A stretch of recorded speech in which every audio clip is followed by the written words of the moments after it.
በሰው ልጅ ኃጢአት ሁሉ ያለውን በራሱ ተሸክሞ የኃጢአት ዕዳችንን በመክፈል እኛ በሱ በማመን የኛን ኃጢአት እንደወሰደ ስናምን የሱን ጽድቅ ስንወስድ በዛ እንድንድን እግዚአብሔር ወደ ዓለም ልኮታል።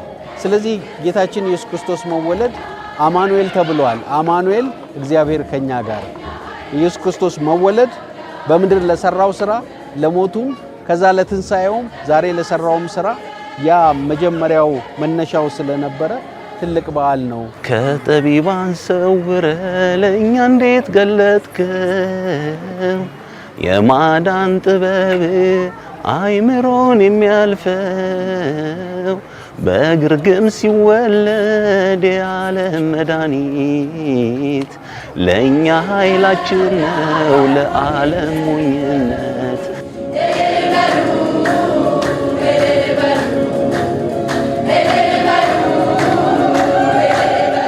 እዚህ ምድር ላይ ጠቢባን ነን የሚሉት እዚህ ምድር ላይ አዋቂ ነን የሚሉ ነገስታቱ የሚሆኑ የትኛው አዋቂ ነን የሚሉ ሰዎች ያላወቁትን ለኛ ገልጡናል። በምን በኩል? በመንፈስ ቅዱስ በኩል ማለት ነው። ስለዚህ የዚህ ዓለም ጠቢባን የሚሉትን ያልገለጣቸውን ጥበብ ለኛ ገልጦልናል ማለት ነው። ክርስቶስ ተወልዷል።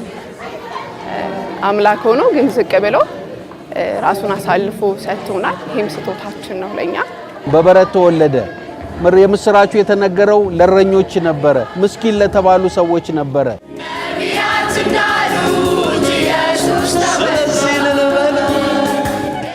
ለዓለም ሁሉ አዳኝ ሆኖ የተወለደበት ነው።